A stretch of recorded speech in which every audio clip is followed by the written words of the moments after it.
Họ rất là phấn khởi về những cái điều mới mẻ đang diễn ra ở trong cái cộng đồng của họ. But they don't know Jesus as their Savior yet. Nhưng mà lúc đó thì họ chưa có biết về Chúa Giêsu với tư cách là đấng cứu thế của họ. Someone might say, I would like for you to have a study in my home. Thì có người nói với họ như thế này, tôi muốn anh tới nhà của chúng tôi để chúng ta cùng học với nhau. But they're not yet saved. Và họ tới mặc dù lúc đó họ chưa được cứu. Someone might say, I want to lend you chairs so that you have a place to sit down. Và có người nói thôi bây giờ tôi cho anh mượn cái ghế để anh có thể ngồi xuống. But they're not yet saved. Nhưng mà lúc đó thì họ chưa có được cứu. We need to be careful in using the pre-Christian, those that are not saved yet, but they will be, in the work. Và chúng ta cũng phải rất là cẩn thận trong việc chúng ta sử dụng những anh chị em nào họ chưa được cứu đó ở trong cái công việc của Chúa. We must not reject them because God has sent them to us. Chúng ta không có được gọi là khước từ họ bởi vì Đức Chúa Trời đã sai họ đến với chúng ta. But we must consider their motivation, their motives for wanting to be part of our team. Nhưng mà chúng ta phải xem xét đến cái động cơ, lý do tại sao họ muốn trở thành một phần ở trong cái đội hình của chúng ta. And we need to be careful in putting them in leadership positions. Và chúng ta cũng phải rất là cẩn thận, đúng không ạ? Nếu chúng ta muốn đặt họ vào cái vị trí lãnh đạo. The Bible says that we should not hurry in the laying on of hands. Kinh Thánh chép rằng chúng ta đừng có vội đặt tay trên người nào đó. That we should not put a neophyte, a new person in front of the congregation. Chúng ta đừng có vội cắt đặt những con người mới, những tín hữu mới ở trước cái hội chúng của Đức Chúa Trời. Many times God uses the unsaved to start the new church. Nhiều lần, nhiều lúc Đức Chúa Trời sử dụng những người chưa được cứu để mà mở mang hội thánh. I have seen in my experience people that will lend a property for a place to have church. Và bản thân tôi thì qua kinh nghiệm tôi cũng đã chứng kiến rất là nhiều người, đúng không? Họ cho thuê lại gọi là cái cơ ngơi của họ để mà mở hội thánh của Chúa. I have seen government officials that grant permits. Và tôi cũng thấy những cái gọi là cái quan chức chính quyền đó, họ cũng đã cho thuê những cái căn hộ của họ for people to have church. Để mà người ta nhóm lại. I've seen local officials send the police to watch over the Christians while they have church in the beginning. Và tôi cũng chứng kiến có những quan chức địa phương đó, họ gọi là gửi đến những cái người cảnh sát gọi là để mà canh chừng hay là để bảo vệ cho những người cơ đốc nhân đang khi họ nhóm lại trong những cái thời gian đầu. They are not Christian, but they are not against God's work in their village. Họ không phải là những cơ đốc nhân nhưng mà họ không có chống lại công việc của Chúa ở trong cái cộng đồng đó. But we are not going to invite them to come be the pastors of our church. Tất nhiên chúng ta không có mời những cái người đó đi vào trong cái nhà thờ để làm mục sư cho chúng ta. Okay. We need to, for people that are not saved or that are new. Đối với những người mà chưa được cứu hay là những người mới, we need to avoid what we call the upfront positions in front of the congregation. Thì chúng ta cần phải tránh, đúng không ạ? Không có để họ ở vào trong những cái vị trí gọi là cái phía trước ở hội chúng. Because being in the front is a leadership position. Bởi vì khi mà mình nói đến ở cái vị trí phía trước hội chúng, tức là cái vị trí lãnh đạo đó. When we allow people to be up front, we recognize them as leaders in our congregation. Tức là mình tránh để cho họ ngồi những cái hàng ghế trước, bởi vì khi mà mình làm điều đó thì vô tình mình nhìn nhận họ với cái vị trí là cái người lãnh đạo của hội chúng. Sometimes they are not ready. Có những lúc thì họ chưa có sẵn sàng. And sometimes they are too ready and will abuse the position. Và đôi khi thì họ gọi là sẵn sàng quá máu và nhiều lúc họ lạm dụng cái vị trí đó. Also, when we move into a new community, khi mà chúng ta đi đến một cái cộng đồng mới, where we do not know the people there, và lúc đó chúng ta chưa có biết người dân ở đó như thế nào. It is often good to find out who it is that's helping us. Và cái điều tốt là chúng ta cần phải tìm xem ai là người sẽ giúp đỡ chúng ta. Because then we can understand why. Thì lúc đó chúng ta mới có thể hiểu được lý do tại sao. If the person has a bad reputation, Nếu mà một cái người đó có một cái danh tiếng xấu, as being dishonest, ví dụ như là cái người đó không có thành thật, beating his wife, beating his wife, là cái người gọi là đánh đập vợ, as being a thief, là một người ăn trộm, have no word, là một cái người mà nói lời xấu, nói những cái lời xấu. we probably Yeah. don't want to involve them in the church planting. Thì chắc chắn chúng ta không có muốn đưa những cái người đó vào trong công tác mở hội thánh.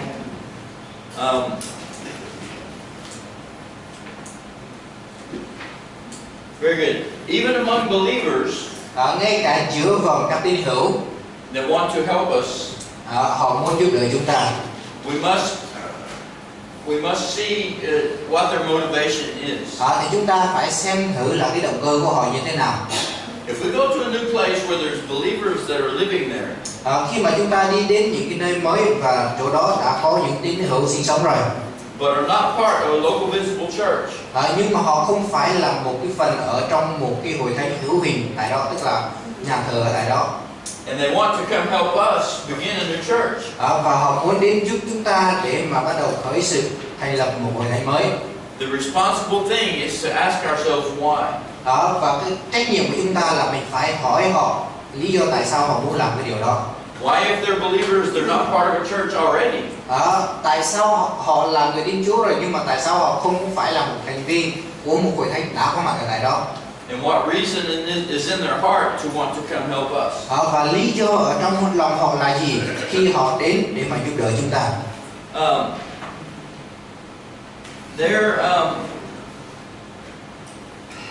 Their reasons may be pure. Có thể cái lý do họ đưa ra đó là tốt, or their reasons may be carnal. Hay là lý do đó là xác thịt. And we must discern, ask God to show us what their reasons are. Và chúng ta cần phải biết, đúng không ạ, theo như cái sự bày tỏ của Chúa và biết rằng lý do của họ là cái gì. But often God will use believers that already live in a community to help us start a new church. Nhưng mà thường Đức Chúa Trời sẽ sử dụng những người tín hữu đã có mặt ở tại cộng đồng đó để mà giúp đỡ chúng ta mở các hội thánh mới. How would we bring some of these believers either from our mother church or believers that we just met to be part of the team? Làm sao để chúng ta có thể đem những cái người tín hữu đó với những cái người tín hữu được sai phái từ hội thánh mẹ của chúng ta vào trong một cái đội hình?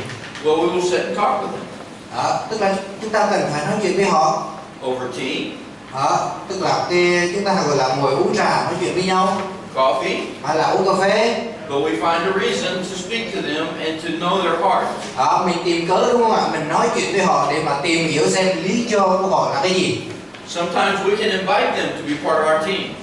Thì có lúc chúng ta có thể mời họ tham gia vào đội hình của chúng ta. Many times we can find team members from our mother church, the church that sends us. Nhiều lúc thì chúng ta tìm thấy những cái người thành viên ở trong cái đội hình của chúng ta đó từ cái hội thánh mẹ lúc mà họ được sai đi.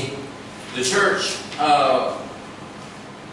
where my father is a member, và cái hội thánh mà hiện cha tôi đang đi nhóm lại, began from a local church, bắt đầu từ một hội thánh địa phương.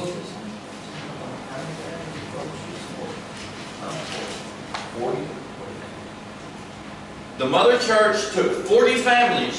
Hội thánh mẹ đã lấy 40 gia đình and sent them across town.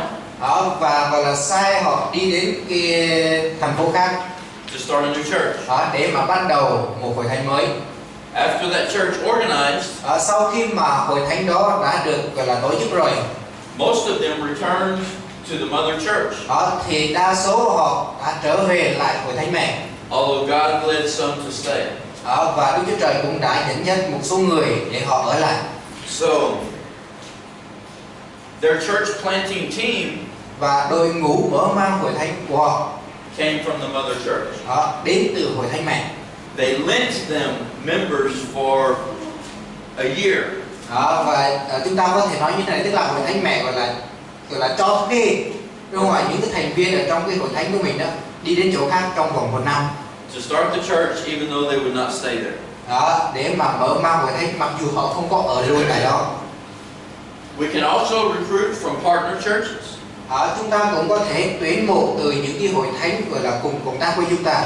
Other churches of like mind and faith. Đó là những cái hội thánh mà họ có đồng cái đức tin và cái suy nghĩ giống như chúng ta. That are willing to work with us through our vision. Đó là những hội thánh gọi là sẵn sàng cùng làm việc với chúng ta qua cái khải tượng. To start a new church. Để bắt đầu hội thánh mới.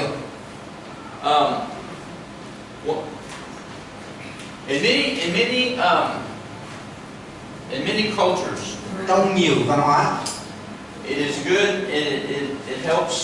It helps us make a firm commitment.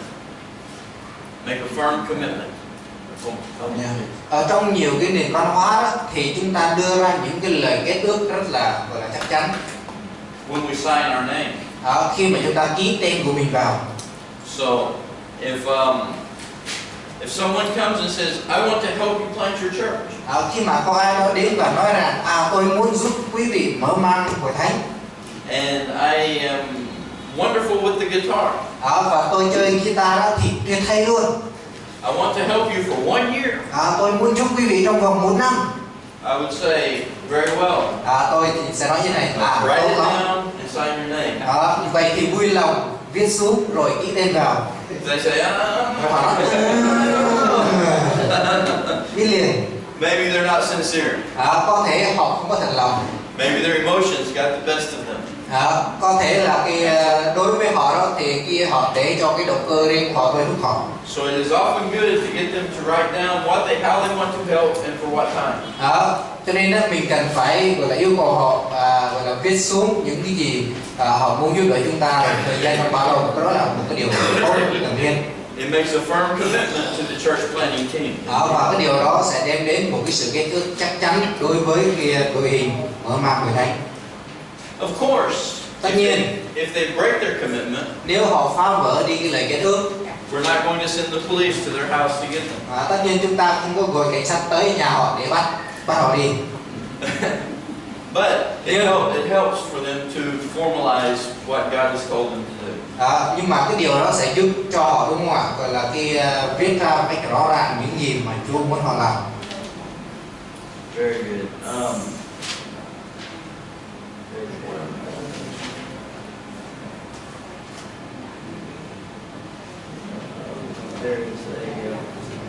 In their books, there's some questions about motivation.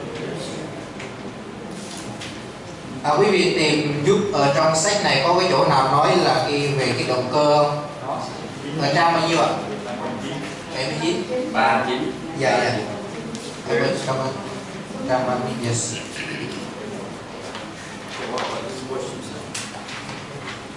Những động cơ nào trong cuối trang 39?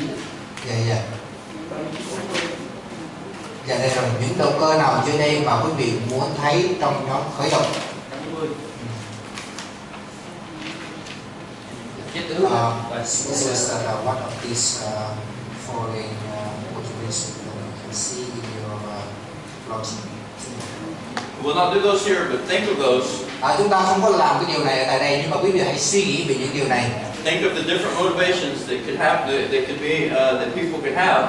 Quý vị hãy suy nghĩ về những cái động cơ khác nhau mà người ta có. And how would you react to those motivations? Và mình phản ứng lại với những cái động cơ này như thế nào? Okay, let's pray. Chúng ta cùng cầu nguyện. After our prayer, we'll have a small break so we can drink water, go to the restroom, whatever you need to. Sau cái cầu nguyện đó thì chúng ta sẽ nghỉ giải lao.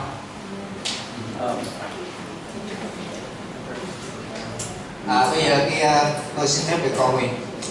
Cha ơi, chúng con cảm tạ ơn Ngài vì sự tốt lành của Ngài đối với chúng con. Cảm ơn Chúa vì những sự dạy dỗ của Ngài buổi sáng ngày hôm nay. Cha ơi, chúng con cầu nguyện để xin Thánh Linh của Ngài là cùng khôn ngoan và thông thái thị lời của Chúa.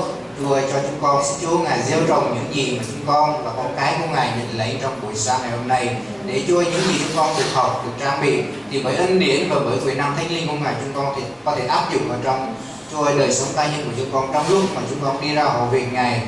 Lúc chúng con cùng hợp tác, cùng làm việc với hội thánh Chúa, không chỉ hội thánh này, hội thánh nơi chúng con nhóm lại, nhưng mà những hội thánh cùng cộng tác với chúng con để chúng con cùng hiệp một và mở mang công việc của Chúa. Chúng con đã ơn Ngài. Chúa tiếp tục ngài bổ sức cho các giáo sư cũng như hết thảy những học viên của chúng con trong thời gian tiếp theo nữa. Chúng con cảm ơn Cha và chúng con cầu nguyện trong danh của Chúa Jesus Christ. Amen.